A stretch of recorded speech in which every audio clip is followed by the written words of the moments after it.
9 ઉપર પૂજ્ય ગુરુદેવ કાંજી સ્વામીએ જે પ્રવચન આપ્યું એના કેટલાક અંશ પણ આપણે કર્યા છે. એ ગાથાના પ્રવચનમાંથી હજી વધારે થોડાક અંશ આપણે લઈએ છીએ, પણ એ કરતાં પહેલાં આપણે એનું સહેજ પુનરાવર્તન કરીએ. કળશ 109માં જે વાત આવી એ વાત આ પ્રમાણે છે કે મોક્ષાર્થીએ બધું જ છોડવા જેવું છે. સઘળું કર્મ, કર્મ એટલે કાર્ય, વિકારી ભાવ, વિપરીત પરિણતિ, આ બધું જ છોડવા જેવું છે. એટલે કર્મ માત્ર જે છે તે એણે છોડવા જેવું છે. અને જ્યાં સુધી બધા જ સમસ્ત કર્મને છોડવામાં આવે છે તો પછી ત્યાં પુણ્ય અને પાપ એમાં ભેદ પાડીને પુણ્ય સારું છે અને પુણ્ય નથી છોડવું, પુણ્ય આશ્રય કરવા લાયક છે કે પુણ્યને લીધે થઈને ધર્મ થશે, એવી જે માન્યતા છે એ પણ પછી પકડી રાખવાનો અર્થ નથી. પુણ્ય પણ બંધનું જ કારણ છે અને પછી એમ કે પાપ બંધનું કારણ છે, પાપ ખરાબ છે, છોડીએ અને પુણ્ય રાખીએ, તો એ બધી માન્યતાઓ પણ છોડવા જેવી છે. એટલે પુણ્ય સારું છે અને પાપ ખરાબ છે એ વાતને કંઈ અવકાશ નથી. એ સંબંધી આપણે ગાલે ઘણો વિસ્તાર કર્યો, ઘણો વિચાર કર્યો કે મુનિને પોતે પોતાના શુદ્ધ ભાવમાંથી, નિર્વિકલ્પ ધ્યાનની દશામાંથી બહાર આવવું થાય છે અને પછી શુભ ભાવમાં આવે છે તો અંતરમાં દુઃખ થાય છે. અંતરમાં એમને દુઃખ થાય છે. શુદ્ધ ભાવમાં છે ત્યારે તો અમૃતના ઘૂંટડા પીતા હોય છે અને એવી દશામાંથી જ્યારે બહાર આવે છે તો શુભ ભાવ છે. 7મા ગુણસ્થાને મુનિની દશા છે. એવા મુનિને પોતાના અંતરમાં લીનતા કરી છે અને સ્થિરતાનો પુરુષાર્થ વર્તતો હશે અને એમને પછી બહારમાં આવે શુભ ભાવ. અને એ પણ કેવો શુભ ભાવ? મુનિના શુભ ભાવ કેવા હોય? કોઈ સ્તુતિ લખવાનો હોય કે શાસ્ત્ર લખવાનો કે શિષ્યને સમજાવવાનો, શાસ્ત્રની વાત જ હોય, એમાં બીજો કોઈ શુભ ભાવ નથી. એવો અદ્ભુત શુભ ભાવ હોય તે છતાં એ શુભ ભાવમાં એમને એમ લાગે છે કે અમને તો આ ઝેર મળ્યું. જે અમૃતના ઘૂંટડા અંદરમાંથી આત્મામાં હતા અને જે વાત આવતી હતી, જે આનંદ, પ્રચુર આનંદનો અનુભવ થતો હતો, એ અટકી ગયો અને શુભ ભાવમાં આવ્યા એટલે એમને એમ લાગે છે કરે આ એટલે એમ કરીને શુભ ભાવ છે, શુભ ભાવને છોડવાની વાત કરી છે. શુભ ભાવ અને અશુભ ભાવ બંને છે તો બંધનું કારણ. બેમાંથી એક પણ કંઈ મુક્તિનું કારણ તો છે નહીં. એટલે એ વાત આવી અને એમાં આપણે એ વાત આગળ લીધી કે પછી સમસ્ત કર્મનો ત્યાગ થાય, સમસ્ત કર્મ છૂટી જાય એટલે એ તરફનું લક્ષ્ય છૂટી જાય તો પછી જ્ઞાન તો પછી આપોઆપ દોડ્યું આવે એવા શબ્દ અહીંયા મૂકેલા છે. સમ્યક્તવાદી જે પોતાનો સ્વભાવ તે રૂપે થવાથી, એ રૂપે પરિણમવાથી મોક્ષના કારણભૂત શું છે? સમ્યક્ત્વ છે, સમ્યક જ્ઞાન છે અને સમ્યક ચારિત્ર છે. એ ત્રણેય મોક્ષના કારણભૂત છે. એ ત્રણેય ભાવ છે. એ નિર્મળ પર્યાય છે. એવું નિર્મળ પરિણમન જેને થાય છે, એવી પર્યાય જેને થાય છે, એને એમ કહ્યું એને માટે કે એને પછી જ્ઞાન તો આપોઆપ દોડ્યું આવે છે. એ વાત લીધી અને આજે એના ઉપર વધારે આપણે વિસ્તાર કરવાનો છે. આપણે ભાવાર્થ કર્યો છે એટલે આટલું પુનરાવર્તન કર્યા પછીથી પ્રવચન રત્નાકર ભાગ 6 એમાં આ કળશ ઉપર પૂજ્ય ગુરુદેવે જે પ્રવચન આપ્યું એના આપણે અંશ લીધા છે. વધારે અંશ આપણે લઈએ. પ્રવચન રત્નાકર ભાગ 6 એના પાના નંબર 188 ઉપર અહીંયા કહે છે 5મા પેરેગ્રાફમાં, હવે કહે છે સમ્યક્ત્વાદી નિજ સ્વભાવ ભવનાત મોક્ષસ્ય હેતુ ભવન. એટલે કે સમસ્ત કર્મનો ત્યાગ થતા સમ્યક્ત્વાદી જે પોતાનો સ્વભાવ તે રૂપે થવાથી, તે રૂપે પરિણમવાથી મોક્ષના કારણભૂત થતું નિષ્કર્મ પ્રતિબદ્ધમ ઉદ્યત રસમ, નિષ્કર્મ અવસ્થા સાથે જેનો ઉદ્યત રસ, ઉત્કૃષ્ટ રસ પ્રતિબદ્ધ અર્થાંત સંકળાયેલો છે એવું જ્ઞાન સ્વયં પ્રગટ થાય છે. એટલે જ્ઞાન સ્વયં ધાવતી, જ્ઞાન આપોઆપ દોડ્યું આવે છે. 4 લીટીની અંદર ઘણો અર્થ ભર્યો છે. બહુ સમજવાનું છે. પહેલી વાત તો શું કહી કે સમસ્ત કર્મનો ત્યાગ થતા સમસ્ત કર્મનો ત્યાગ નથી થયો અને હજી દ્રષ્ટિ બહારમાં ફરે છે, શુભ ભાવની હજી દ્રષ્ટિ રહી છે. કેમ કે સમસ્ત કર્મમાં ખરેખર જોવા જઈએ તો બે જ ભાગ પડે. કેમ કે વિકારી ભાવ છે, વિભાવ ભાવ છે, એ અશુદ્ધ ભાવ છે. આત્માનો શુદ્ધ ભાવ એનાથી એ વિપરીત ભાવ એટલે અશુદ્ધ ભાવ, અને એવા અશુદ્ધ ભાવમાં ખરેખર તો બે જ ભાગ પડે છે, એક શુભ અને બીજો અશુભ. સમસ્ત ભલે કહીએ, 1,00,000 પ્રકારના આપણે વિચાર કરીએ, 1,00,000 પ્રકારના આપણને વિકલ્પો આવે, પણ એમાં એનું આપણે ક્લાસિફિકેશન કરવા જઈએ તો બેમાં જ થાય, કાં તો એ શુભ હોય ને કાં તો અશુભ હોય, બીજું કાંઈ હોય નહીં. આપણે સવારે ઉઠીએ અને ત્યારથી સાંજ સુધીમાં, રાત્રે સૂઈ જઈએ ત્યાં સુધીમાં આપણે જેટલા વિકલ્પો કરીએ એ બધામાં બે જ ભાગ પડે, શુભ અથવા અશુભ. એટલે ખરેખર જોવા જઈએ સમસ્ત કહ્યું છે, પણ સમસ્તમાં ટાઈપની અપેક્ષા બે જ ટાઈપ હોય, કાં તો શુભ હોય ને કાં તો અશુભ હોય. શુભને લીધે પુણ્યનો બંધ પડે ને અશુભને લીધે પાપનો બંધ પડે. એટલે બે જ પ્રકાર તો બે જ છે. પણ સમસ્ત શબ્દ કેમ લેવામાં આવ્યો કે આપણે અનેક પ્રકારે કરીએ છીએ. એમાં માત્ર મનથી વિકલ્પ કરીએ એવું પણ બને, પછી સાથે સાથે પ્રવૃત્તિ થાય એવું પણ બને. સમસ્ત જે કહ્યું છે એ એટલા માટે અનેક પ્રકારે આપણે એવા ભાવમાં હોઈએ છીએ. એટલે અહીંયા કર્મનો જડ કર્મ નથી. સમસ્ત કર્મ એટલે જડ કર્મ નહીં. જડ કર્મ તો પૂતગળ છે, અને એ જડ કર્મ પૂતગળ કર્મ એ તો જીવને કાંઈ કરતું નથી. કેમ કે જીવ છે એ ચેતન છે, અને પેલું જળ કર્મ પૂતગળ કર્મ જે છે એ જળ છે, પૂતગળ છે, એટલે બે દ્રવ્ય જ જુદા છે. ચેતન દ્રવ્યની અંદર જળ દ્રવ્ય કંઈ કરે નહીં. ચેતનના કામ જળ કરે નહીં, જળના કામ ચેતન ન કરે. દ્રવ્યની સ્વતંત્રતા, 6 દ્રવ્યનું પરિણમન સ્વતંત્ર રીતે થાય. એક દ્રવ્ય બીજા દ્રવ્યનું કંઈ કરે નહીં. જળ છે એ ચેતનના કામ ન કરે, ચેતન જળના કામ ન કરે. એટલે કર્મનો ઉદય છે, જળ કર્મનો ઉદય આવ્યો એટલે આપણને કંઈક થાય છે એમ તો બિલકુલ નથી. જળ કર્મના ઉદય આવે એને કારણે જે સંયોગો સર્જાય એ સંયોગો બહારમાં રહ્યા. પુણ્યનો બંધ હોય અને એવા પુણ્યના સંયોગો, પુણ્યને કારણે એ ઉદયમાં આવે તો આપણને ધન મળે, મિલકત મળે, પોઝિશન મળે, કંઈ પણ મળે. પણ એ બધું શું છે? એ સંયોગ છે. અને કોઈ પણ સંયોગ છે એ સંયોગનો વિયોગ હોય ને હોય. કોઈ પણ સંયોગ કાયમ રહે નહીં, કાયમ ટકીને રહેવાનો નથી. એ ઉદયમાં આવ્યું છે, એ સ્થિતિબંધ એવો એ કર્મનો ઉદય આવ્યો છે, પૂરો થયો છે, એટલે ઉદયમાં આવ્યું છે ત્યારે આપણને એ બધું મળ્યું છે આપણા સંયોગોમાં, પણ એ કંઈ કાયમ ટકીને રહેતું નથી. એટલે એ જ રીતે કોઈ પણ કર્મનો ઉદય વર્તતો હોય, એ પછી પુણ્યાનુબંધી પુણ્ય હોય કે પાપાનુબંધી પુણ્ય હોય, અથવા તો એ પાપનો જ ઉદય વર્તતો હોય, કોઈ પણ કર્મનો ઉદય વર્તતો હોય તો છેવટે તો સંયોગ જ મળે. પુણ્યાનુબંધી પુણ્યમાં પણ સંયોગ જ મળે આપણને. બધા અને અત્યારે પુણ્યાનુબંધી પુણ્યનો ઉદય વર્તે છે એટલે આપણને કેવા સંયોગ મળ્યા? આપણને શાસ્ત્ર મળ્યા, સાચા શાસ્ત્ર મળ્યા, સાચી સમજ મળી, અન્ડરસ્ટેન્ડિંગ. આપણને સમજી શકીએ એવી આપણી ક્ષમતા છે કે આપણે શાસ્ત્રને સમજી શકીએ. બરાબર છે. આ ગુરુદેવના પ્રવચન મળ્યા, કૃપાળુદેવના વચનામૃત મળ્યા, આ બધું જે મળ્યું એ આપણને પુણ્યાનુબંધી પુણ્યને કારણે, અને પાછા આપણે વાંચીએ અને એમાંથી જેમ છે તેમ આપણે અર્થ કાઢીએ છીએ, એ આપણું પુણ્યાનુબંધી પુણ્ય. પણ આપણે વાંચીએ જ નહીં, વિચારીએ જ નહીં તો શું કહેવાય? એ તો સંયોગ તરીકે પ્રાપ્ત થયું. તમને શાસ્ત્રનો ભંડાર મળી ગયો. અહીંયા હોય છે ઘણા લોકો, ત્યાં જઈએ છીએ ને તો મને બતાવે, રમેશભાઈ અમારે ત્યાં આટલી આ લાઇબ્રેરીમાં આ બધા પુસ્તક છે, બધા જ નવા હોય, નવા જ હોય. અહીંયા સેન્ટરમાં જવાનું થાય ને તો બધે પછી આ બધા લેક્ચર ને બધું થાય, પછી બતાવે અમારું સેન્ટર, અને એમાં પછી લાઇબ્રેરી બતાવે. એમાં વચ્ચે એક જગ્યાએ જવાનું થયું તો અમારી લાઇબ્રેરી, એક પણ પુસ્તક કોઈએ ખોલ્યું નહોતું. લાઇબ્રેરી મોટી, ઘણા પુસ્તકો હતા. શું કામ? સંયોગો તો મળ્યા, પણ સંયોગો મળે એથી કંઈ કામ થાય છે? સંયોગો આપણને કામ કરાવી દે, આપણને ભાવ કરાવી દે, સંયોગોને કારણે આપણને વિકલ્પ આવી જાય, એવું કંઈ થતું નથી.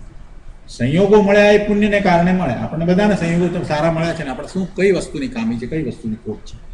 આપણને એવા સંયોગો મળ્યા છે કે આપણે આપણી રીતે ધર્મને સમજી અને એમાં પ્રવર્તી શકીએ, પણ છતાંય આપણે નથી કરતા.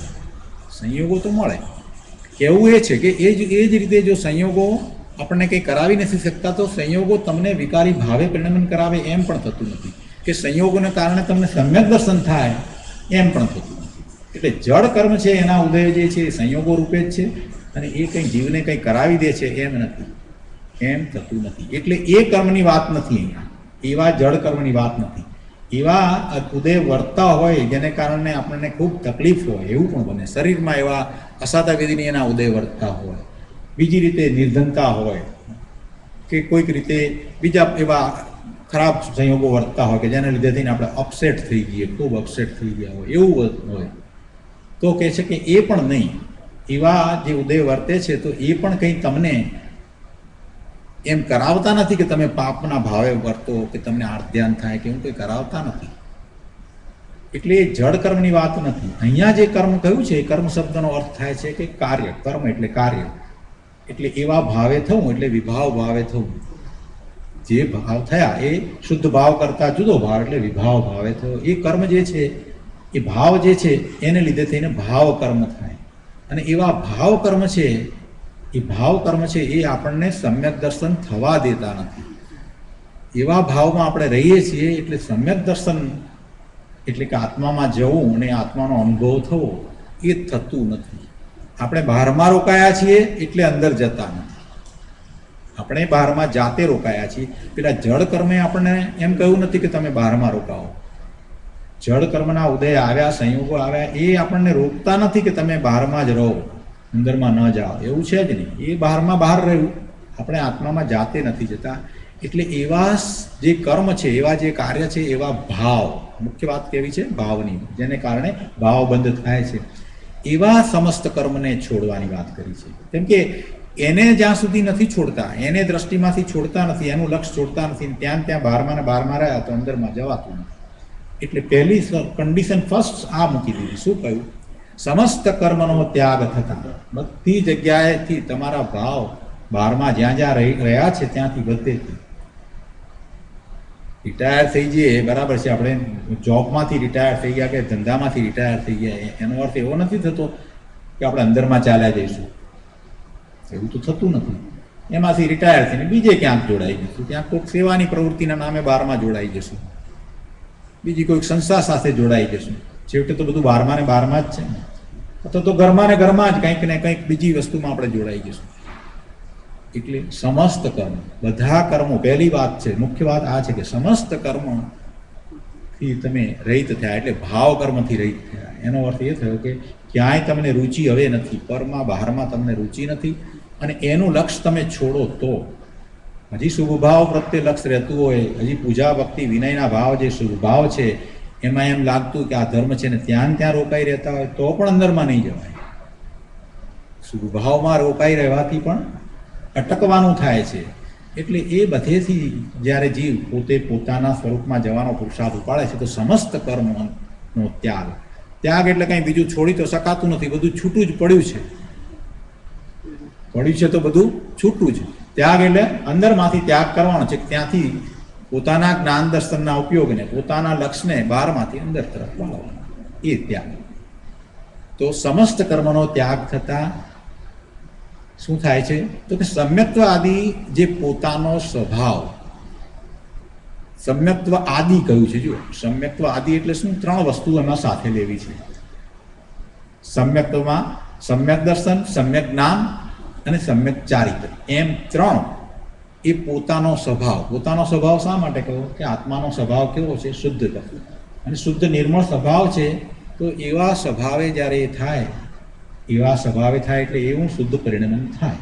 અને શુદ્ધ પરિણમનમાં જે પર્યાય થાય એ સમ્યક દર્શન, સમ્યક જ્ઞાન અને સમ્યક ચારિત્ર રૂપે પરિણમન થાય, એવી પર્યાય થાય. સમ્યક દર્શન, સમ્યક જ્ઞાન અને નિશ્ચય સમ્યક ચારિત્રની પર્યાય એ નિર્મળ પર્યાય છે, એ શુદ્ધ પર્યાય છે. અને એવી શુદ્ધ પર્યાય જીવ પોતે પોતાના સ્વરૂપમાં જાય છે, પોતાના જે બદલાતું નથી એવું ધ્રુવ સ્વરૂપ એનું લક્ષ્ય કરે છે, ત્યારે એવી પર્યાય પ્રગટ થાય છે. એટલે કે પોતાના સ્વભાવ રૂપે એ થયો. એટલે અહીંયા કહે છે કે સમ્યક્ત્વ આદિ જે પોતાનો સ્વભાવ તે રૂપે થવાથી, તે રૂપે પરિણમવાથી મોક્ષના કારણભૂત થતું નિષ્કર્મ અવસ્થા, મોક્ષના કારણભૂત થતું નિષ્કર્મ અવસ્થા. મોક્ષનું કારણ શું છે?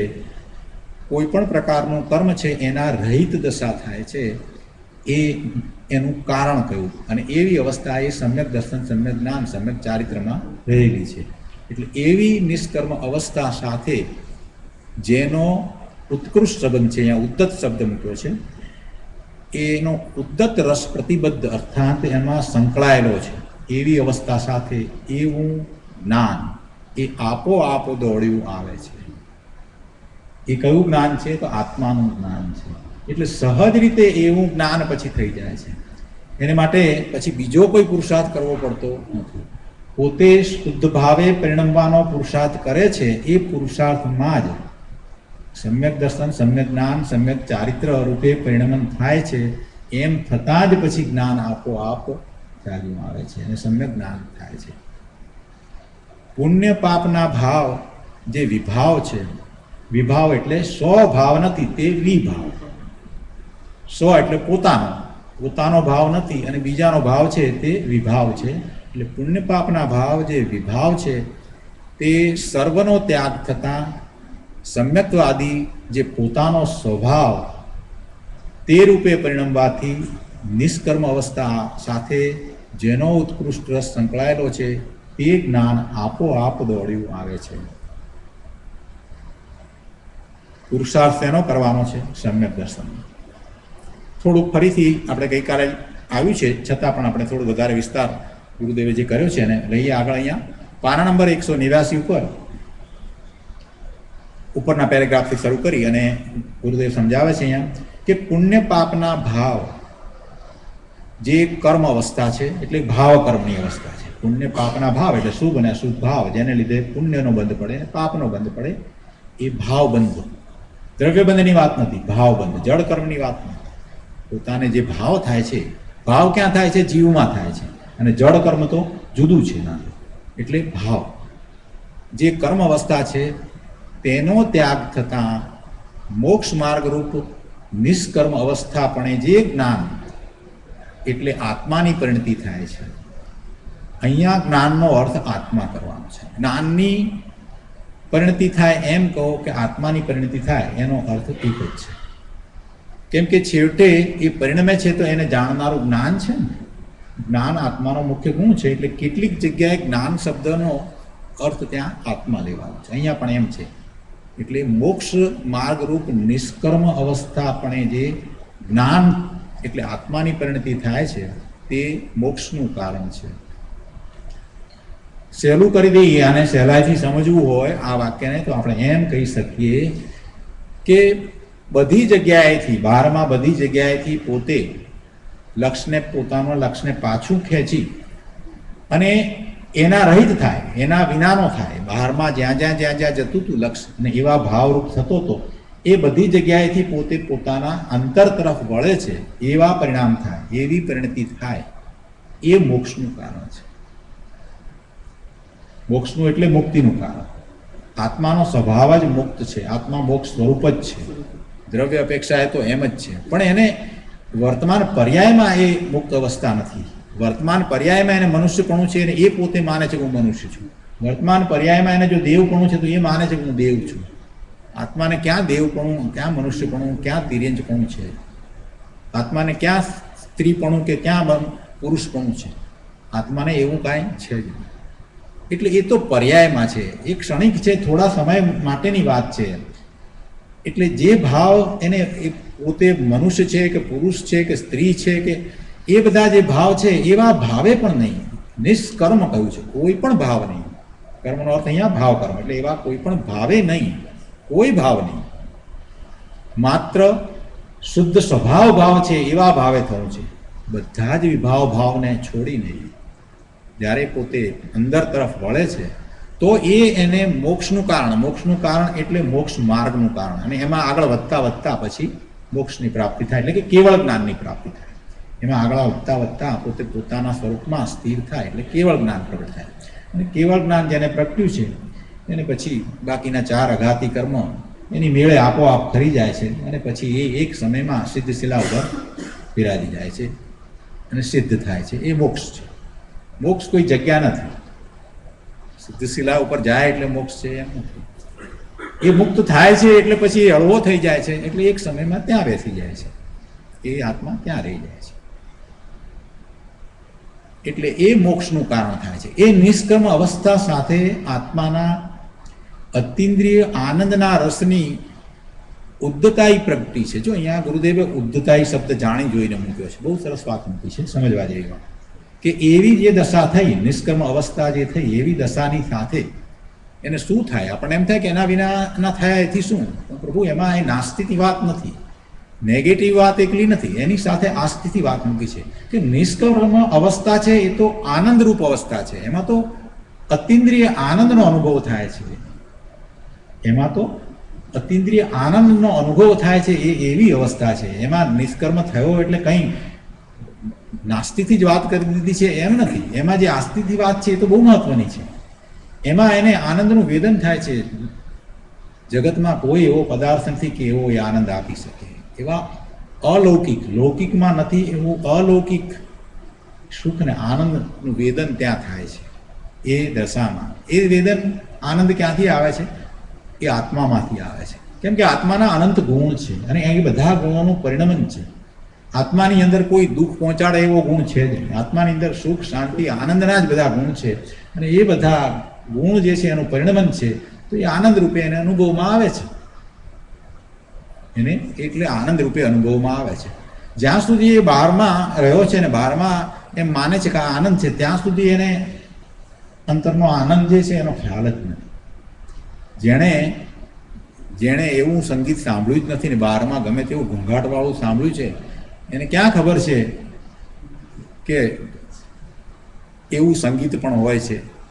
પહેલી જ વખત કોઈ શાસ્ત્રીય સંગીતના કોઈ પેલા આવ્યા હોય એવા સંગીતકાર અને એ પછી એમ કે રાગ માલકોંસ છેડે અને તમને અંદરમાં રસ તરબોળ કરી નાખે, પણ એવું કોઈ જેને સાંભળ્યું જ નથી, જે બહારમાં જે ધમાલ છે એવા જ સંગીત સાંભળ્યા છે, એને તો ખબર નથી કે આવી વસ્તુ પણ હોય છે કે એ સાંભળતા આપણે અંદરમાં ડૂબી જઈએ એવી વાત હોય કોઈ પણ વસ્તુ માટે.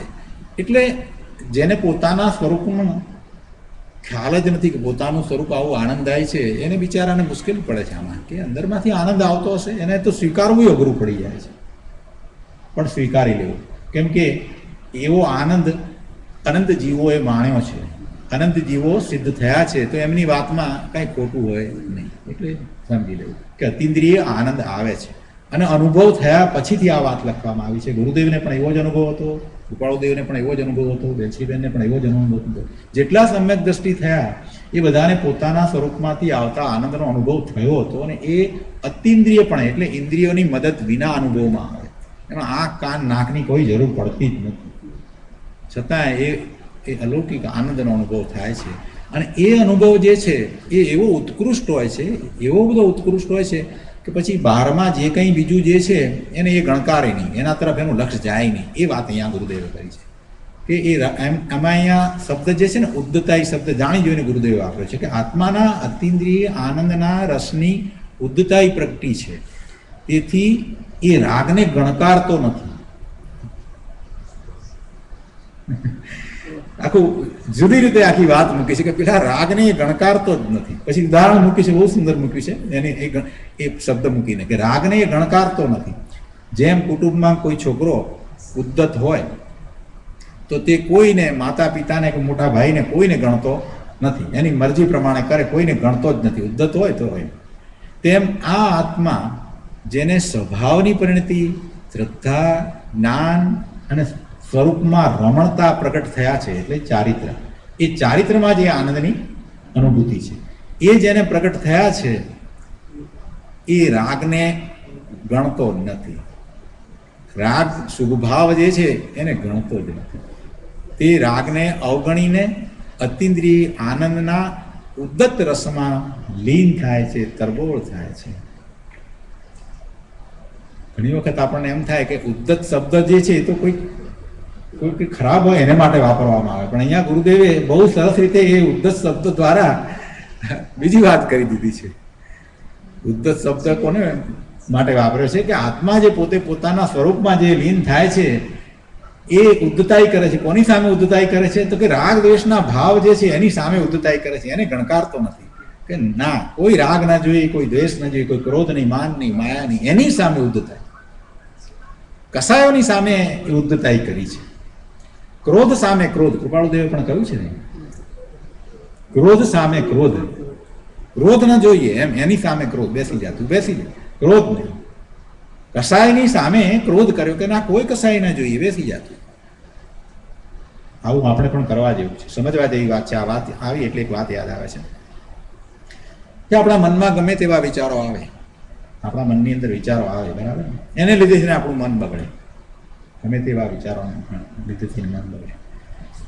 આપણે આપણા ઘરની અંદર ગમે તે માણસને પ્રવેશવા દેતા નથી. કોઈ ગમે તેવા આવી જાય તો આપણે કંઈ ઘૂસવા નથી દેતા કે નહીં, આઉટ કરી દઈએ છીએ ને, બરાબર ને.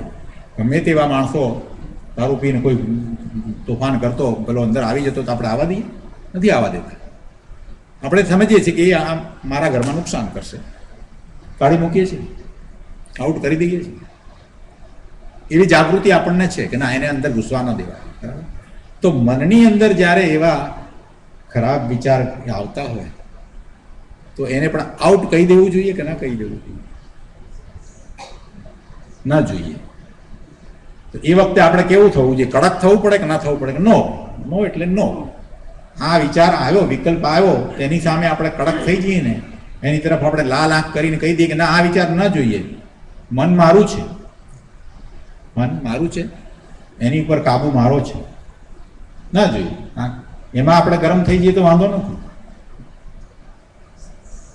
ખરાબ વિચાર આવતા હોય તો એની સામે એમ કરી શકાય ને, આ ગુરુદેવે જેમ કહ્યું એ પ્રમાણે, બરાબર. જેને લીધે થઈને આપણને તીવ્ર કસાય થાય, એવા ક્રોધ, માન, માયા, લોભના ભાવ આવતા હોય, બરાબર, કપટના ભાવ આવતા હોય, કોઈનું નુકસાન કરવાના ભાવ આવતા હોય, બરાબર, અભિમાનના ભાવ આવતા હોય, અને બધા પેલા નવ કસાય, નવ કયા ને, રતિ અરતિ, એવા બધા ભાવ આવતા હોય આપણને, તો એ વખતે આપણે એ ભાવ આવે તેની સાથે વિકલ્પ રહેલો છે ને, તો આપણે રોકી શકીએ કે નહીં? કેમ કે એ વખતે મન કામ કરી રહ્યું છે, મનની પ્રક્રિયા છે. આપણે રોકી શકીએ કે નહીં? નહીં, નો, એ વિચાર મને ના જોઈએ, કરી શકીએ.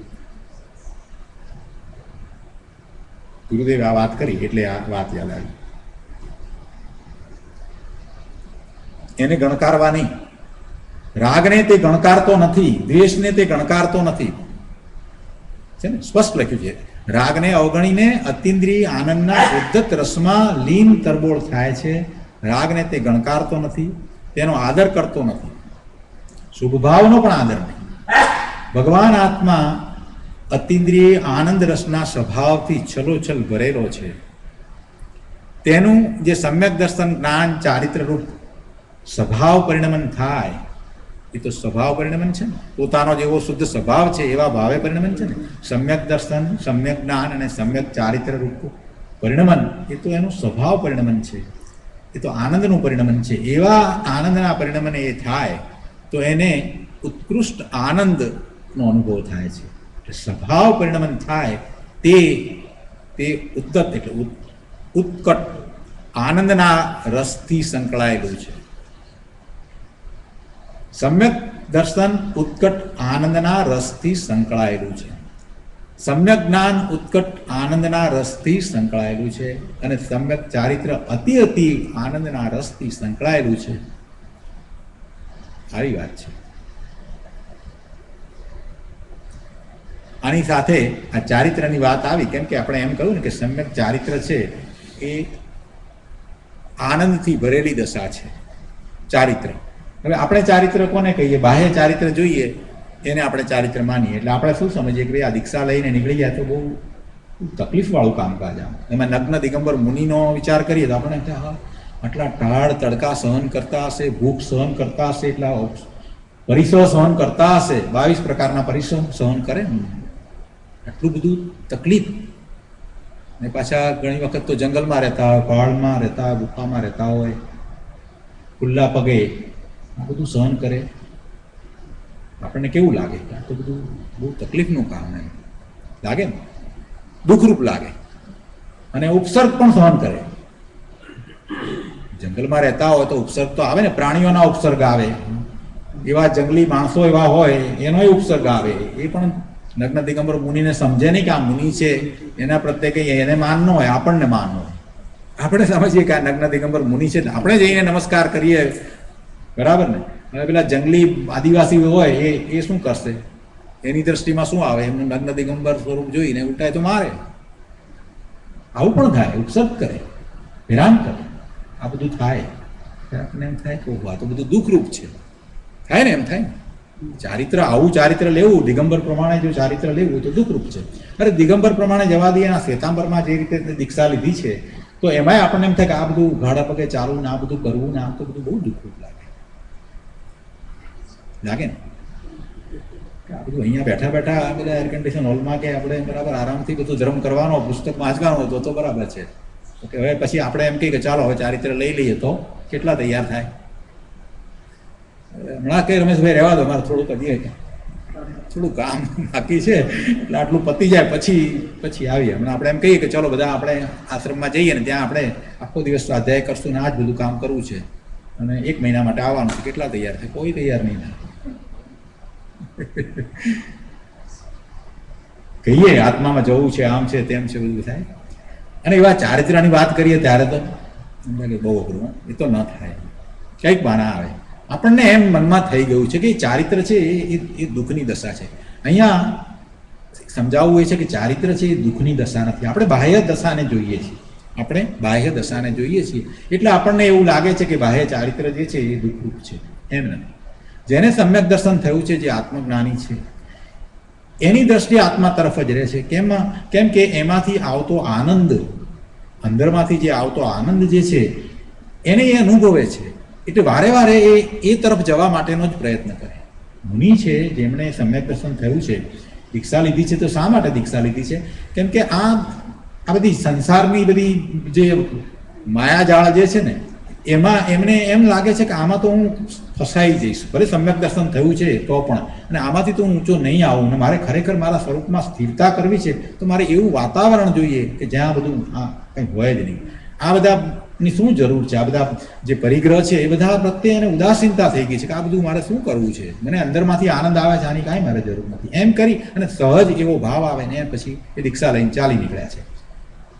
દીક્ષા લઈને ચાલી નીકળ્યા છે એટલે લક્ષ્ય ક્યાં છે? કે પોતાના સ્વરૂપમાં સ્થિરતા કરવાનું લક્ષ્ય છે. અને વારંવાર જ્યારે પોતે પોતાના સ્વરૂપમાં જાય ને આનંદનો અનુભવ કરતા હોય, તો બહારમાં તડકો છે કે ઠંડી છે કે ગરમી છે કે શું થઈ રહ્યું છે એનું લક્ષ્ય પણ જતું નથી, એનું તરફ લક્ષ્ય પણ થતું નથી.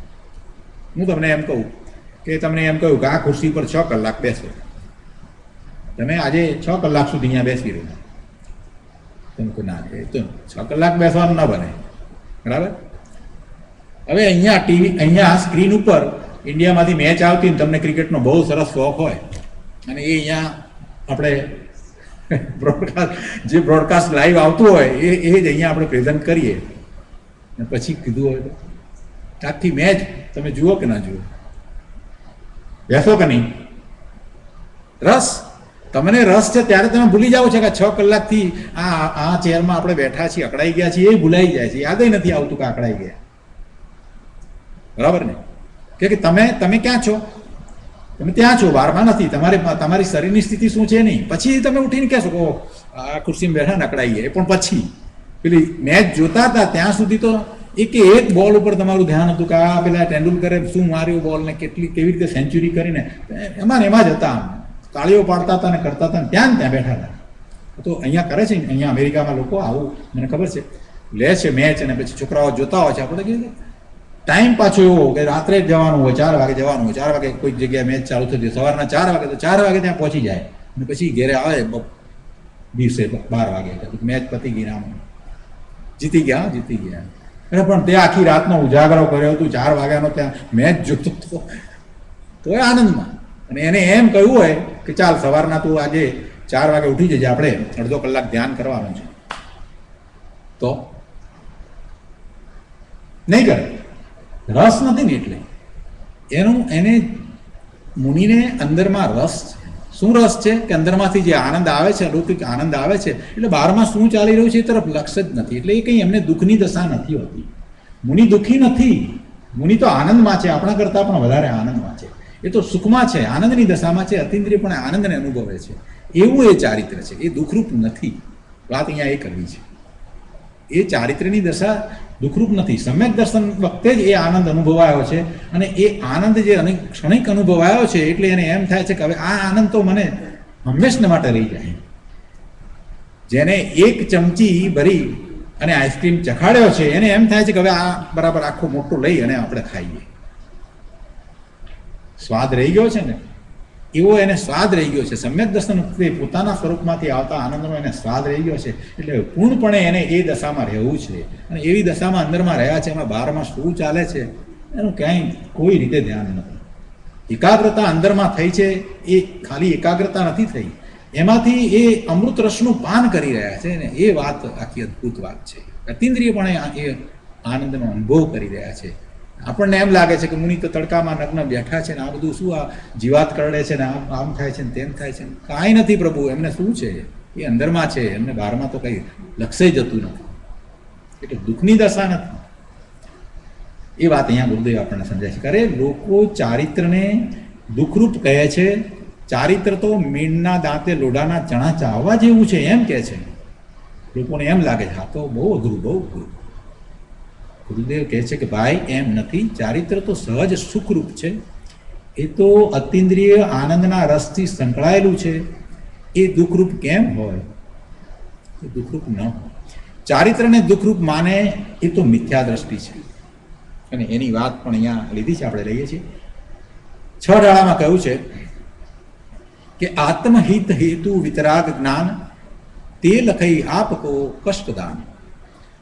એનો અર્થ છે કે જેઓ મિથ્યા દ્રષ્ટિ છે તેઓ એમ માને છે કે ચારિત્ર છે તે કષ્ટદાયી એટલે દુઃખ આપનારું છે. મિથ્યા દ્રષ્ટિ, જેની દ્રષ્ટિ ખોટી છે, દ્રષ્ટિ એટલે શ્રદ્ધા, જેને ખોટી શ્રદ્ધા છે એને એમ લાગે છે, જેને પોતાના સ્વરૂપ તરફની એવી દ્રષ્ટિ થઈ જ નથી કે સ્વરૂપમાંથી આનંદ આવે છે, એને એમ લાગે છે કે એ બધું દુઃખદાયી છે, કષ્ટદાયી છે, એના કરતાં આપણે આરામથી ઘરે બેઠા છીએ સારું છે, એને એમ લાગે છે. પણ જે સમ્યક દ્રષ્ટિ છે, જેને પોતાના સ્વરૂપમાંથી આનંદ પ્રાપ્ત કર્યો છે, એને તો એમ થાય કે ક્યારે હવે હું અંદરમાં જાઉં. ઘરમાં બેઠો છે તેને એમ થાય કે આ બધી ઘરની આ બધી પરોજન ને આ બધું છોડીને હું ક્યાં એક જગ્યાએ એક શાંત સ્થળમાં જઈ અને મારા સ્વરૂપમાં જવું, એને એમ થઈ જાય છે. એટલે તો લોકો આશ્રમોમાં જાય છે સાધના કરવા માટે. કેમ એકાંતમાં આશ્રમમાં લોકો જાય છે? ઘરમાં ન થાય? થાય, ઘરમાં પણ થાય છે, પણ છતાંય જેને એવો આનંદ આવ્યો છે, જે સમ્યક દ્રષ્ટિ છે, એ એકાંતને ઈચ્છે છે. એવા સમ્યક દ્રષ્ટિ મેં જોયા છે. 1 મહિના સુધી એવા પહાડ ઉપર એવા નાનકડો આશ્રમ જેવી જગ્યા કે જ્યાં પૂરતી બધી સુવિધાઓ પણ મળતી ન હોય, છતાં પણ ત્યાં જાય અને ત્યાં આનંદમાં હોય, ત્યાં આનંદમાં હોય. વર્તમાનમાં પણ એવા છે.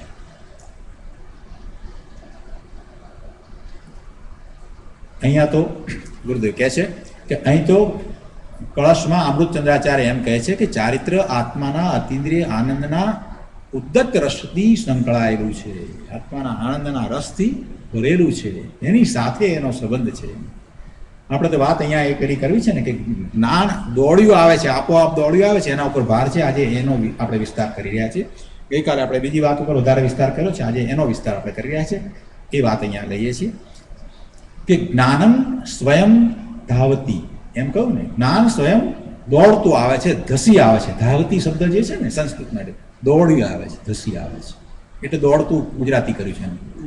જ્ઞાનમ સ્વયં ધાવતી એમ કહ્યું છે ને, મતલબ કે નિર્મળ પરિણમન સ્વયં પ્રગટ થાય છે, એને વ્યવહારની કોઈ અપેક્ષા નથી. જો હવે અર્થ સમજો. પોતે જ્યારે ધ્રુવનું લક્ષ કરે છે, ધ્રુવ શું છે? પોતાનું સ્વરૂપ, પોતાનું શુદ્ધ સ્વરૂપ છે કે જે બદલાતું નથી, જે ધ્રુવ છે પોતાનું સ્વરૂપ. આત્માને આપણે દ્રવ્ય, ગુણ અને પર્યાય એમ 3 રીતે લઈએ. એમાં પર્યાયની વાત નહીં, પર્યાય એટલે દશા.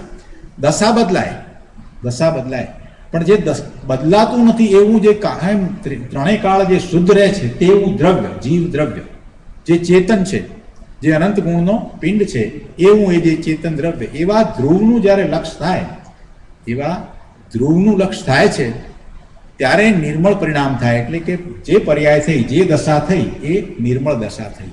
અને એવી નિર્મળ દશા જે થાય છે અને એને આત્માનું જ્ઞાન થાય છે, ભાન થાય છે, તો એમાં એને કોઈની અપેક્ષા નથી. એટલે કે કોઈક બહારમાં કંઈક થાય તો અહીંયા થાય એમ બિલકુલ નથી.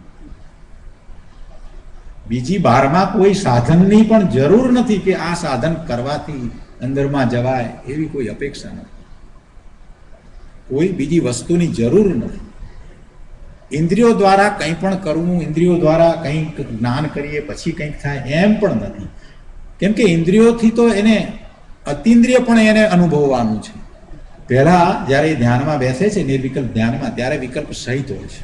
આપણે ધ્યાનનો અહીંયા શીખવાડવાના છીએ. આ વખતે બાએ પણ વાત કરી છે કે આ વખતે રમેશભાઈ ભૂલતા નહીં હો, એક દિવસ ધ્યાનનો આપવાનો છે. મેં કહ્યું સારું, ધ્યાનની વાત પ્રેક્ટિકલ આપણે કરાવીશું.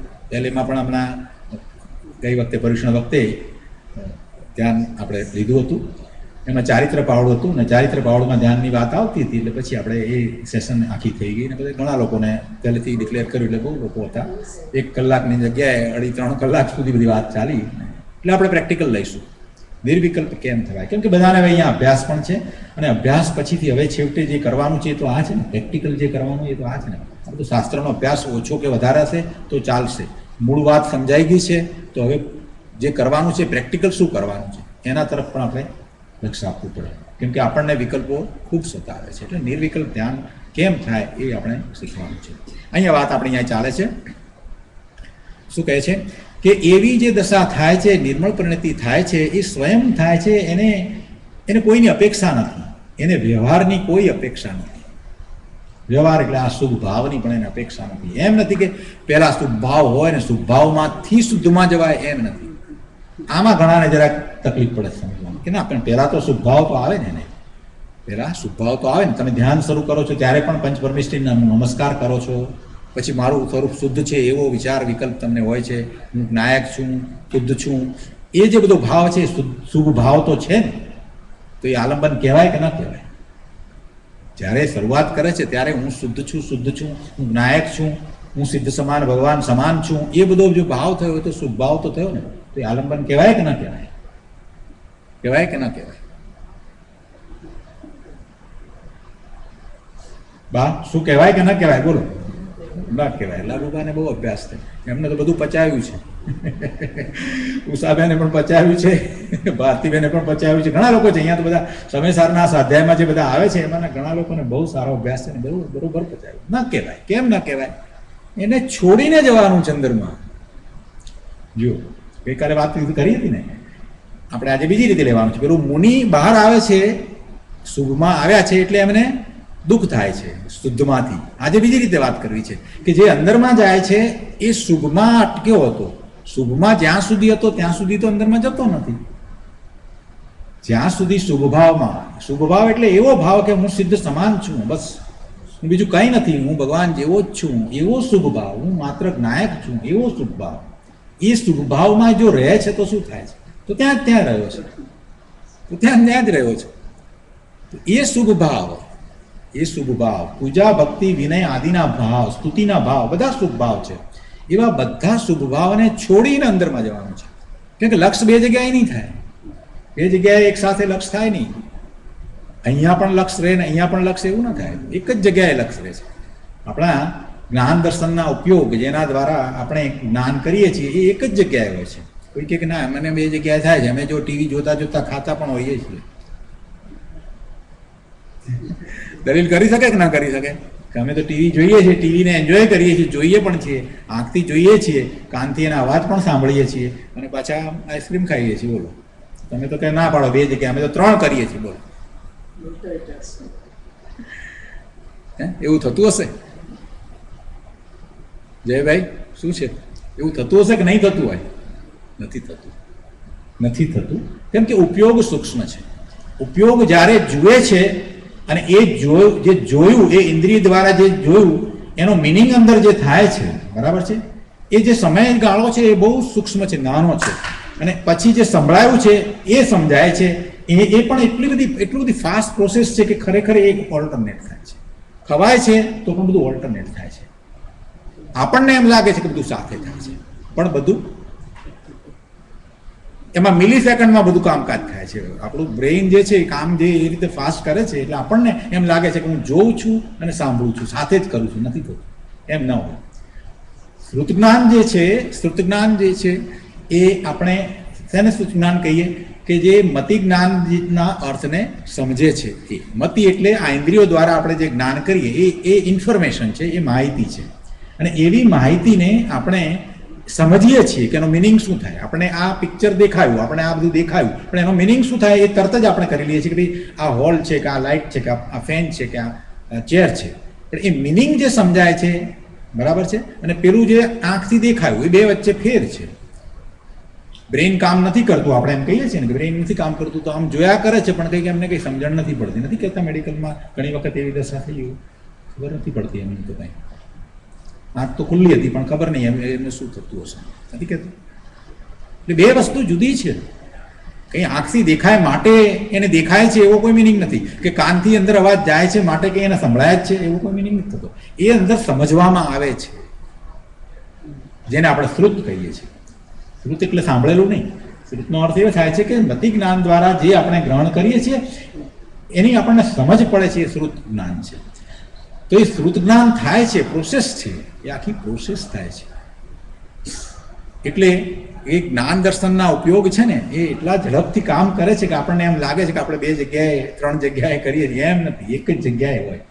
અને જ્યારે આત્મામાં જઈએ છીએ ત્યારે બહારમાં હોઈએ અને અંદરમાં જઈએ એમ નથી બનતું. એટલે બહારમાંથી છોડવું જ પડે. આપણે વાત એ કરી રહ્યા છીએ કે બહારમાં જે પણ શુભ ભાવ છે, હું જ્ઞાયક છું, હું શુદ્ધ છું, હું ભગવાન જેવો છું, આ બધા ભાવ આવે છે. શરૂઆત કરીએ ને જ્યારે બેસીએ ત્યારે એવા ભાવ આવે ને, એવા જ ભાવ હોય.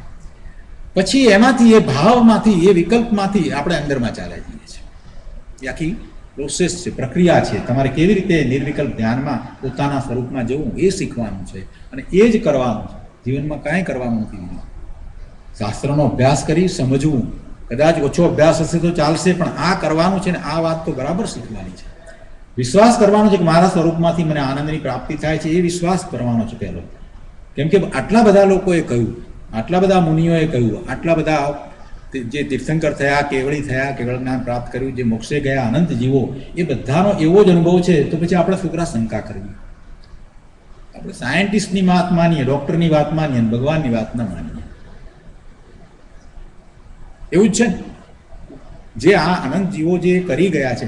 બીજી રીતે પણ વિચાર કરીએ કે આ કુંકુંદા જ્યારે ભગવાનને આપણને મિસગાઈડ કરવાનું કોઈ રીઝન છે, કોઈ પ્રયોજન હશે કે આપણને મિસગાઈડ કરે? આ પદ્માનંદી આચાર્ય ભગવાન જે લખે એમાં આપણને મિસગાઈડ કરવામાં એમને કાંઈ ફાયદો? તો શુક્રાએ ખોટું લખે, એમને પોતે અનુભવી છે એ વાત એમણે લખી છે. હવે વિશ્વાસ કરવો કે ન કરવો એ આપણે વિચારવાનું, કે આવા મહાપુરુષો પોતે પામ્યા છે અને એમણે વાત લખી છે, અને આપણે એમ કહીએ કે હું નથી માનતો. તારે ન માનવું તો નહીં માનવું. એથી એમને કાંઈ ફેર નથી પડતો. એમણે કંઈ આ બુકમાંથી પૈસા રોયલ્ટી મળવાની છે, એ રોયલ્ટી માટે એ નથી લખ્યું. અત્યારે તો લોકો એના માટે લખતા હોય, બુક લખે. આ તો કરુણા કરી અને એમણે વાત જે લખી છે અને આત્મામાં જવાય છે અને સુખ ભર્યું છે. તારે માનવું હોય તો માન, ના માનવું હોય તો તારી મરજી. જે માને છે, જે વિશ્વાસ કરે છે એ પોતાના સ્વરૂપ તરફ વળે છે, અને જે વળે છે અને પ્રયત્ન કરે છે તો પ્રાપ્ત કરે છે.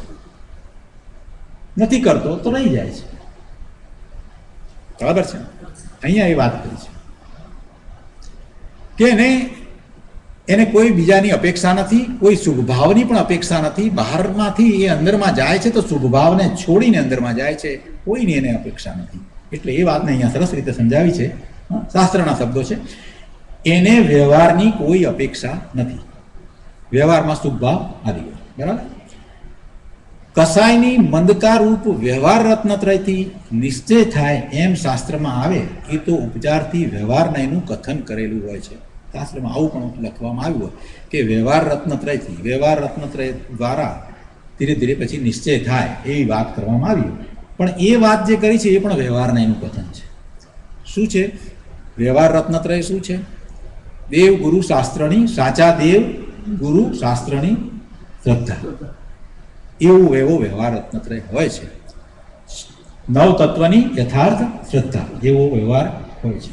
છ દ્રવ્યની યથાર્થ શ્રદ્ધા, એવો વ્યવહાર હોય છે. પણ એના દ્વારા ધીરે ધીરે નિશ્ચય થાય એ વ્યવહારને એનું કથન છે કે એ તમે પહેલા સ્વીકારો છો અને પછી આગળ વધો છો. એટલે એ પણ વ્યવહારથી કહ્યું છે. વ્યવહારથી કહ્યું છે એટલે માત્ર કહેવા ખાતર ઉપચારથી કહ્યું છે. અંદરમાં કંઈ એમનાથી જવાય છે એમ નહીં, પણ એવી શ્રદ્ધા હોય જ છે. જેને પોતાના સ્વરૂપમાં જવું છે એને નવતત્વની યથાર્થ શ્રદ્ધા હોય જ છે. છ છ દ્રવ્યની યથાર્થ શ્રદ્ધા હોય અને સાચા દેવગુરુ શાસ્ત્રની જ શ્રદ્ધા હોય. બરાબર છે, હોય છે એમ એવું કહેવું છે. અહીં તો ચોખ્ખું આવ્યું છે કે એવું જ્ઞાન આપોઆપ દોડ્યું આવે છે. વાત એ કરવી છે, એવું જ્ઞાન આપોઆપ દોડ્યું આવે છે એટલે કે પોતાના સ્વરૂપમાં જતા એને એ આનંદ અને જ્ઞાન આપોઆપ થાય છે. એમાં બીજા કોઈની જરૂર નથી, અપેક્ષા નથી. પુણ્ય પાપથી રહિત અંદરમાં શ્રદ્ધા, જ્ઞાન અને સ્વરૂપ રમણતાની પરિણતિ આપોઆપ દોડી આવે છે. બહુ સરસ વાત મૂકી છે. આપણે 109મા કળશના ભાવાર્થ ઉપરના પ્રવચનમાંથી થોડાક અંશ લઈએ. અહીંયા બીજા પેરેગ્રાફમાં કહે છે કે ભગવાન આત્મા શુદ્ધ ચિદાનંદ ઘન સ્વભાવી વસ્તુ છે. ચિત્ત, આનંદ, ઘન, સ્વભાવ. કેટલા શબ્દોની સંધિ કરી? 4 શબ્દો ભેગા કર્યા છે. ચિત્ત એટલે જ્ઞાન, જ્ઞાન અને આનંદ સ્વભાવી, અને એમાં પાછું ઘન મૂક્યું. ઘન કેમ મૂક્યું હશે? આનંદ ઘન સ્વભાવી, સુપરફિશિયલ નથી, આખું ભરેલું છે. ઘન કહેતા આપણને શેનો ખ્યાલ આવે છે? 3 ડાયમેન્શનનો ખ્યાલ આવે છે. 3 ડાયમેન્શન થાય ને, સપાટી નહીં, ફ્લેટ નહીં, 3 ડાયમેન્શનનો ખ્યાલ. એટલે ઘન કહેતા આખું ભરેલું પડ્યું છે, સુપરફિશિયલ વાત નથી અહીંયા. એટલે ચિદાનંદ ઘન સ્વભાવી વસ્તુ છે. કોણ? આત્મા. એને ભગવાન કહો છે, આત્માને ભગવાન કહો છે. કેમ કે એ ભગવાન સ્વરૂપ છે, એમાં ભગવાન થવાની તાકાત છે, એમાં એવું સામર્થ્ય છે. એની નિર્મળ પ્રતીતિ, એવા ભગવાન આત્માની નિર્મળ પ્રતીતિ, એની સન્મુખનું જ્ઞાન અને એમાં રમણતા, 3 વસ્તુ કહી. પ્રતીતિ, એની પ્રતીતિ એટલે સમ્યક દર્શન કહેવું છે. એની સન્મુખનું જ્ઞાન એટલે સમ્યક જ્ઞાન, અને એમાં રમણતા, એમાં જેટલો સમય લીનતા કરે છે, રહે છે, એ રૂપે પરિણમે છે, જેથી એને આનંદનો અનુભવ થાય છે. તે એટલે નિશ્ચયથી સમ્યક ચારિત્ર. તે રૂપ થવાથી પૂર્ણ આનંદની પ્રાપ્તિ, જે મોક્ષ, પૂર્ણ આનંદની પ્રાપ્તિ મોક્ષ, અને સમ્યક દર્શનમાં જે અંતરમાં એટલે નિશ્ચય સમ્યક દર્શનમાં પોતાના સ્વરૂપમાં જાય છે, એ પૂર્ણ નથી. પૂર્ણ કેમ નથી? કે થોડોક સમયમાં પાછો બહાર આવી જાય છે, થોડા સમયમાં બહાર આવે. પૂર્ણ ક્યારે થાય? કે એમાં રહી જાય તો. એટલે પૂર્ણ આનંદ સ્વરૂપ તો મોક્ષ છે. એટલે પૂર્ણ આનંદની પ્રાપ્તિ જે મોક્ષ, તેના કારણ રૂપે આ થાય છે. તેના કારણરૂપ થતું જ્ઞાન આત્મા આપોઆપ પ્રગટ થાય છે. આત્મા પુણ્ય પાપના ભાવથી રહિત થઈને પોતાના સ્વભાવના લક્ષ્યે સમ્યક દર્શન જ્ઞાન ચારિત્રનું પરિણમન થવાથી તે રૂપે આપોઆપ પ્રગટ થાય છે. મતલબ કે તે રૂપ પરિણમતા એને કાંઈ પરની, નિમિત્તની કે વ્યવહાર રત્નત્રયની અપેક્ષા નથી. કોઈની જરૂર નથી, કોઈ નિમિત્ત પણ જોઈએ નહીં. આ નિમિત્ત હોય તો થાય. જૈન દર્શનની અંદર જે લોકોને સમજ નથી ને, એ લોકો એમ બહુ જ કે ભાઈ આપણે નિમિત્ત થઈએ તો સારું. શું કે? એમ કે સારા કામમાં નિમિત્ત થવું. એમ બધાને મનમાં એમ હોય કે આપણે નિમિત્ત થઈએ. મને એમ કહો કે નિમિત્ત થવાય? ખોટું ભણાવવામાં આવે છે, ખોટું સમજાવવા વગરનું બધું ઉપર છેલ્લું જ્ઞાન હોય. એટલે આપણે કેવી રીતે નિમિત્ત થઈએ? નિમિત્ત ક્યારે થવાય? નિમિત્ત થાય ક્યારે? કે જ્યારે કાર્ય થયું છે અને એ કાર્ય વખતે તમે ઉપસ્થિત છો તો નિમિત્ત થાય. આપણે નિમિત્ત ઈચ્છે અને પેલી બાજુ કાર્ય થાય એવું તો બને નહીં. કાર્ય બીજી જગ્યાએ થાય છે, નિમિત્ત જુદી જગ્યાએ છે. નિમિત્ત અને ઉપાદાન, બરાબર? તો ઉપાદાન જ્યાં છે એ દ્રવ્ય જુદું છે, નિમિત્ત છે એ દ્રવ્ય જુદું છે. હવે ઉપાદાનનું કાર્ય જ્યારે થવાનું છે તો એ એની યોગ્યતાને કારણે, એને કારણે થાય છે. એ વખતે પેલું હાજર છે એને નિમિત્ત કહેવાય. હવે ઉપાદાનમાં ક્યારે કાર્ય થાય? નિમિત્તને કેવી રીતે ખબર પડે? એ થાય ને એ હાજર હોય તો એનું નામ નિમિત્ત. ચાલ ભાઈ, તારું નામ નિમિત્ત. પણ કાર્ય ન થાય અને તમે એમ કહો કે મારે નિમિત્ત થવું છે, એટલે સમજ્યા વગર. એમાં ખરેખર તો એ પોતાનો માન કસાય પોષે છે. કહે છે ને કે અમે સારા કામમાં નિમિત્ત થયા. એમ કે આ પૈસા દાન આપ્યા તો હવે એમાંથી આ પુસ્તકો છપાશે ને બધાને મળશે તો આપણે નિમિત્ત થયા ને, એમ કહેવાય? આપણે અભિમાન કર્યું, બીજું કંઈ કર્યું નહીં. આપણે એમ કહીએ કે ચલો $1000 મેં અહીંયા આપ્યા અને એને લીધે થઈને આપણે આ પુસ્તક જે છપાશે ને બધાને મળશે, ધર્મના પુસ્તક લોકો વાંચશે તો બધા ધર્મ પામશે, એમાં આપણે નિમિત્ત થયા. આમ બધા બોલતા હોય. કહેવાય નિમિત્ત? એમાંની એક પણ વસ્તુ આપણે કરી શકતા નથી. જો પૈસા આપણા છે, પૈસા પૈસાના પૂતગળ, અને આપ્યું જે પોતાનું નથી પાછું એ આપ્યું. આત્મા આપી શકે? આત્મા કઈ ગ્રહણ કરી નથી શકતો તો આપે ક્યાંથી? આત્મા અને એને પૂતગળને શું સંબંધ? બે ભૂલ તો થઈ ગઈ. બરાબર. પુસ્તક છપાય એ પૂતગળ, અને એનું છપાવું કે ન છપાવું એના અનેક કારણ હોય. તમે માનો કે છપાઈ જાય, ન છપાય, અહીંયા એવું કંઈક બને તો એ વિલંબમાં જ પડી જાય. ન છપાય, કમિટી બદલાઈ ગઈ કે નથી છાપવું તો બરાબર ને? આવું તો બનતું આવે છે. કેટલાય પુસ્તકો ના દાન આવી ગયા હોય, નથી છપાતા. કારણ શું? તો કે હવે એ કમિટીમાં જે ભાઈ હતા ને એ બધા, જેમને આ બધી ખબર હતી ને જેમની પાસે બધું મટીરિયલ હતું, હવે એ ભાઈ એક્સપાયર થઈ ગયા,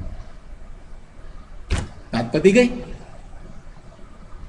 નથી થતું વ્યવહારમાં જોઈ છે. પણ પુસ્તક છપાવું કે ન છપાવું એ પૂતગળ વસ્તુ છે. એ એનું છપાવું ન છપાવું એના ઉપર કોનો કંટ્રોલ? એ પૂતગળનું કાર્ય. પૂતગળનું કાર્ય જ્યારે થવાનું ત્યારે થાય, એની પર્યાય એમ થવાની હોય ત્યારે થાય. આપણે અભિમાન કરીએ કે અમે નિમિત્ત થયા, અને પછી એનાથી આગળ વધીએ. એ પેલું પુસ્તક છપાય અને પછી બધાને મળે, બરાબર, ડિસ્ટ્રીબ્યુટ થયું ને એના હાથમાં આવે ને એ ધર્મ પામે. પેલો ધર્મ પામે ને એમાં નિમિત્ત હું. પેલા ધર્મ પામે કે ના પામે એ હજી ખબર નથી, અને એ ધર્મ પામે આપણે નિમિત્ત કેવી રીતે થઈએ? એ એની જ્ઞાન ક્રિયા. આજે અહીંયા હું બોલું છું અને તમે એમ કહો કે તમે બોલ્યા એટલે અમને આ જ્ઞાન થયું. અરે હોતું હશે જ્ઞાન? જ્ઞાન તમને તમારા કારણે થયું, તમારો જ્ઞાન સ્વભાવ, તમારી જ્ઞાન ક્રિયા. આ તો વાણી પૂતગળ એ એના કારણે નીકળે. એમાં કોઈને કેવી રીતે જ્ઞાન કરાવે? નિમિત્ત. બધું નિમિત્ત લઈ અને લોકોને અભિમાન કરવા છે, અથવા તો પ્રમાદ કરવા છે કે ભાઈ એવા નિમિત્ત મળે ત્યારે કામ થાય ને. હવે એવું નિમિત્ત મળતું જ નથી, શું કરીએ હવે એને? એમ કરી અને પ્રમાદ કરવા છે. એવું નથી હોતું. બહુ સ્પષ્ટ વાત કરી છે કે પરના નિમિત્તની કોઈ અપેક્ષા હોતી જ નથી. ક્યારેય એવી અપેક્ષા ક્યાંય હોતી જ નથી. ઉપાદાન તૈયાર છે તો નિમિત્ત તો હોય ને હોય. એમાં કઈ ચિંતા કરવાની જરૂર નથી. તમે પુરુષાર્થ કરો, તમારા સ્વરૂપમાં જવાનો પુરુષાર્થ કરો, અને તમને એમાં એ પુરુષાર્થ કરતા હોય ત્યારે જરૂરી, શરૂઆતમાં જે કંઈ જરૂરી હોય એવી બધી વસ્તુઓ, એવા નિમિત્તો તમને મળી જ જાય. દાખલા તરીકે તમને પુરુષાર્થ ઉપડે છે, મારે હવે આત્મા સિવાય બીજી વાત જોઈતી નથી, મારે સમજવું જ છે. ખૂબ એવો વિચાર કરશો તો તમને સહજ રીતે આ પુસ્તક આ તે બધું સહેલાઈથી મળી જશે, મળી જાય છે. કારણ કે નિમિત્તોનો તોટો નથી, અને નિમિત્ત ખરેખર કંઈ કરતું નથી, તમે જ કરો છો. એટલે આત્મામાં જવામાં પણ નિમિત્ત કંઈ કરતું નથી. તો આ વાત આપણે લીધી. હવે અહીંયા એક પ્રશ્ન થયો છે. એક પ્રશ્ન કોઈએ કર્યો કે કોઈ એમ માને કે એનાથી, એટલે વ્રત આદિના શુભભાવથી ન થાય, પણ એના વ્રત આદિના શુભભાવ વિના પણ ન થાય, એમ તો અનેકાંત છે ને. પેલા શુભ ભાવના રસિયા છે, એને હજી શુભભાવનું હજી મહાત્મા હજી ઘટતું નથી. શુભભાવમાં હજી એને એમ છે કે ના કંઈક તો હોવું જોઈએ. એમ કે વ્રત આદિનો શુભભાવ તમે સાવ બિલકુલ કાઢી નાખો એમ નહીં. એમ કે એમ માનીએ બરાબર છે કે ભાઈ શુભભાવ, વ્રત આદિનો જે ભાવ છે, સ્તુતિનો ભાવ છે, ભક્તિનો ભાવ છે, એ બધાથી ન થાય, પણ પોતાના પુરુષાર્થથી થાય છે, પોતાના સ્વરૂપમાં જવાથી થાય છે. પણ કે એને બદલે આપણે એમ કહીએ કે ભાઈ એનાથી ન થાય, પણ એના વ્રત આદિના શુભભાવ વિના પણ ન થાય, એવું અનેકાંત નથી. એટલે અનેકાંતને નથી સમજ્યો. આવું કથન કરે, આવો પ્રશ્ન કરનારો એ અનેકાંતને પણ સમજ્યો નથી. ગુરુદેવ સરસ ઉત્તર આપે છે કે ના, એ મિથ્યા અનેકાંત છે. અનેકાંત મિથ્યા એટલે અનેકાંત જ રહેતો નથી. એ મિથ્યા માન્યતા છે ભાઈ, ઊંધી માન્યતા છે, ખોટી માન્યતા છે. એના વગર જ થાય. જ્યારે એ કરે છે ત્યારે ક્યાં શુભભાવ હોય છે? એના વગર જ હોય છે. વ્રત નો શુભભાવ હોય છે. મુનિને ઔષધ વ્રત હોય, આપણે એમ કહીએ કે મુનિએ ને, અથવા તો મુનિએ જ અઠમ કર્યો, બરાબર, એમ આપણે ઘણી વાર કહીએ કે ચલો 3 દિવસથી આપણે જઈએ છીએ રોજ મુનિ પાસે, ને મુનિએ તો અઠમ કર્યો, ઔષધ વ્રત લીધું, કોઈની સાથે વાત પણ કરતા નથી, પોતાના સ્વરૂપમાં રહે છે. હવે મુનિને પૂછવા જઈએ તો મુનિ તો પોતાના સ્વરૂપમાં રહે છે. તો એમ કહે છે તું મારા સ્વરૂપમાં છે. એમને તો એના તરફનું લક્ષ પણ નથી કે આપણે આ નથી ખાધું કે નથી ખોરાક લીધો, એનું લક્ષ પણ હોતું નથી. પોતાના સ્વરૂપમાં જ્યારે છે ત્યારે એમને એની સભાનતા હોય છે કે મેં આજે નથી ખાધું, એવી સભાનતા હશે. જો એવી સભાનતા હોય તો અંદરમાં જઈ શકે જ નહીં. એવી કોન્શિયસનેસ હોય કે કે આપણે આજે નથી ખાધું, આજે ઉપવાસ છે એવી જો કોન્શિયસનેસ હોય તો એ વિકલ્પમાં રહી ગયા, તો અંદરમાં જાય જ નહીં. છતાંય શું થાય છે કે વ્રત થઈ જાય છે. વ્રતના કારણે બહારમાં શરીરમાં જે થઈ રહ્યું છે તે થઈ રહ્યું છે. ખોરાક નથી લેવાયો તો નથી લેવાયો, 2 દિવસ થાય 3 દિવસ થાય, મુરીને વિકલ્પ ના આવ્યો તો નથી જતા, આહાર લેવા જતા જ નથી. આપણે શું જોયું? બહારનું તપ જોયું, એટલે આપણે બહારને જ જોયું. અંતરંગ જોયું, મુનિનું અંતરંગ શું છે એ વાત કરી કે ના એમ નથી, એના વગર જ થાય છે. એનો અભાવ કર્યો તો એના વગર જ થયું ને. શુભ ભાવનો વિભાવ ભાવનો ભાવની જ વાત કરી ને, ભાવ કર્મ, એનો અભાવ કર્યો, એ કર્મને દૂર કરીને, એમ શબ્દ છે ને, એવી રીતે શબ્દ તો અંદર મૂક્યા છે ને, કર્મને દૂર કરીને. એનો અર્થ શું કે રાગ ભાવને દૂર કરીને સ્વભાવની સમીપમાં આવ્યો, રાગ ભાવને છોડીને અંદરમાં ગયો. રાગ ભાવમાં રહ્યો અને અંદરમાં ગયો, બે તો સાથે થાય નહીં, એકમાં જ થાય. એટલે રાગ ભાવને દૂર કરીને સ્વભાવની સમીપમાં આવ્યો, એટલે સમ્યક દર્શન જ્ઞાન ચારિત્રનું પરિણમન થયું. હવે એ નિર્મળ પરિણમન એના શુભરાગના વિના થયું છે. સમ્યક દર્શનનો આશ્રય ત્રિકાળી દ્રવ્ય સ્વભાવ છે. કોના આશ્રય થાય? પોતાના શુદ્ધ સ્વભાવના આશ્રય સમ્યક દર્શન થાય છે. એમાં રાગની કોઈ જરૂર નથી, શુભભાવની જરૂર નથી. અને રાગ કે શુભભાવના આશ્રય સમ્યક દર્શન ન થાય, એ તો વિભાવ ભાવ છે. એને લીધે તો બંધ જ પડે. રાગ આદિના આશ્રય પરિણમે ત્યાં સુધી સંકિત થતું જ નથી. તો આજનો સ્વાધ્યાય આપણે સમયસારનો સ્વાધ્યાય અહીંયા સુધી રાખીએ. સમયસાર છે, ગહન શાસ્ત્ર છે, દ્રવ્યાનુયોગનો સર્વોત્તમ ગ્રંથ છે, અને એમાં અમૃતચંદ્રાચાર્ય ભગવાનની સર્વોત્કૃષ્ટ ટીકા છે. બહુ જેને અભ્યાસ ન થયો એને શરૂઆતમાં અઘરું લાગે, પણ તમે નિર્ણય કરી લો કે ના મારે આ સમયસારનો સ્વાધ્યાય કરવો જ છે ને મારે સમયસાર જ કરવું છે, એવો નિર્ણય કરી લેશો તો કાંઈ અઘરું નથી. ભગવાન આત્માને શું અઘરું હોય? આત્મા જ્ઞાન સ્વભાવી છે તો એ પોતે એ જ્ઞાન કરી જ લેશે. આપણે જાતનું બીજા બધા પ્રકારનું ગમે તેટલું અઘરું જ્ઞાન હોય તો કરી લઈએ છીએ કે નહીં, લૌકિકમાં તો આ કરી શકીએ. નિર્ણય થઈ જાય કે ના મારે સમયસાર કરવું જ છે. લોકો તમને એમ પણ સલાહ આપે કે ના પહેલાં બીજા નાના શાસ્ત્રો વાંચો, આમ કરો તેમ કરો, આ નથી કહ્યું અને તમે ક્યાં સમયસારના સ્વાધ્યાયમાં જોડાઓ છો, તમને નહીં સમજણ પડે. ના, ડિસ્કરેજ નહીં થશો. તમે જોઈન થઈ જાઓ એક વખત સમયસારનો સ્વાધ્યાય તમે થામી લો કે ના મારે સમયસારનો સ્વાધ્યાય કરવો જ છે. જીવનમાં સમયસારનો સ્વાધ્યાય થવો એ એવો પુણ્યનો ઉદય હોય તો જ થાય, નહીં તો ન થાય. એટલે જરૂરથી કરો. સમયસારનો સ્વાધ્યાય તમે કરો છો, સમયસારનો સ્વાધ્યાય કરાવનાર કંઈ કરતો નથી. સ્વાધ્યાય થાય છે ત્યારે તમારી જ્ઞાન ક્રિયા થાય છે. નિયમિતતા એને લીધે જળવાઈ રહે છે અને આખો સ્વાધ્યાય થાય એટલે સમયસર આખું પૂરું થાય છે. તમે જાતે એકલા બેસીને કરવા બેસવું તો નહીં થાય. સ્વાધ્યાયને લીધે થઈ અને આપણને શું થાય છે કે સમય થઈ ગયો, હવે સ્વાધ્યાય કરવો જ છે. શરૂઆતમાં નહીં સમજણ પડે, કંઈ ચિંતા નહીં કરશો. પ્રશ્નોત્તર માળા છે, જૈન સિદ્ધાંત પ્રશ્નોત્તર માળા છે, એમાં વાંચતો તો કેટલાક શબ્દો તમને નહીં આવડતા હોય આવડી જશે, સમજાઈ જશે. તમે પ્રશ્ન પણ પૂછી શકો છો. આપણે સ્વાધ્યાયને અંતે આપણે બધાને કહીએ છીએ કે ભાઈ સ્વાધ્યાયને તમને પ્રશ્ન હોય અથવા તમારો પ્રતિભાવ હોય તો જણાવો. તમને એમ થાય કે ના ના અત્યારે હવે આવો સામાન્ય પ્રશ્નો બધાની વચ્ચે મારે નથી પૂછવો, તો કંઈ વાંધો નહીં, તમે એ વખતે રહેવા દો.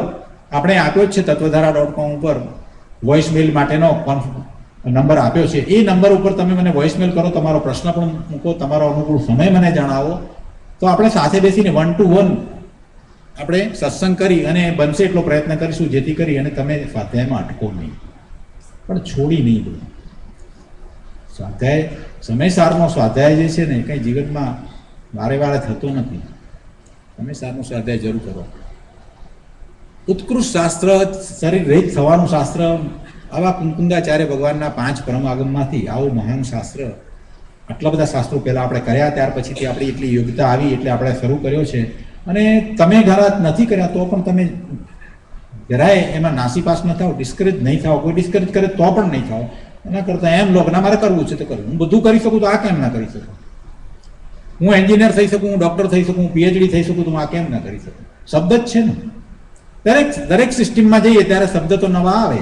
એથી શું થઈ ગયું? એન્જિનિયરિંગમાં એન્જિનિયરિંગના શબ્દો આવે, મેડિકલમાં જઈએ તો મેડિકલના શબ્દો આવે, લોમાં જઈએ તો લોના શબ્દ આવે. એથી શું થઈ ગયું? તો કે આપણે પાછા આવી જઈએ? કોઈ પાછા નથી આવ્યા, બધા ભણીને જ પાસ થયા છે.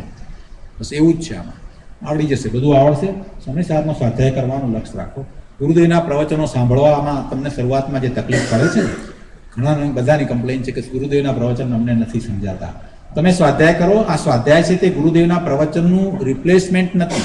ગુરુદેવના પ્રવચનમાંથી તમારે જે લાભ લેવો છે એને માટેની આ પૂર્વ તૈયારી છે. સ્વાધ્યાય દ્વારા આપણે થોડું સમજ્યા અને પછી હવે એ વસ્તુ જ્યારે તમે ગુરુદેવના પ્રવચનમાંથી એ વાત સાંભળશો, ગુરુદેવનું પ્રવચન સાંભળો છો, તો તમને ગુરુદેવના પ્રવચનમાંથી 100% બધી વસ્તુ બરાબર તમને સમજાઈ જશે. કોઈક જગ્યાએ તમને જે લાગતું હોય કે ગુરુદેવે કઈ રીતે આ વાત કરી છે, તો એમાં તમને સમજવામાં સરળતા પડે એટલા માટે આપણે સ્વાધ્યાય કરીએ છીએ. સ્વાધ્યાય કરી અને પછી ગુરુદેવનું પ્રવચન જરૂર સાંભળવું. બસ જીવનમાં આ એક કરવા જેવું છે. તો આપણે સુખધામ બોલીએ અને સ્વાધ્યાય પૂરો કરીએ.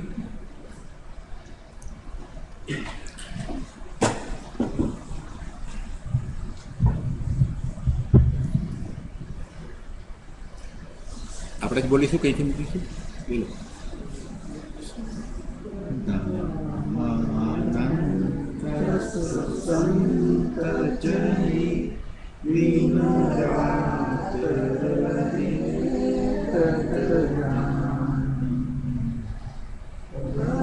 શાંતિ અનંત સુજામયતિ પ્રણમો ભગવતે વરતે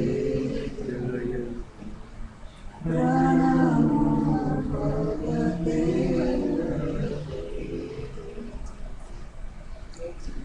શાસ્ત્રની વિરુદ્ધ કઈ વાત બોલાઈ હોય તો ક્ષમા માગું છું.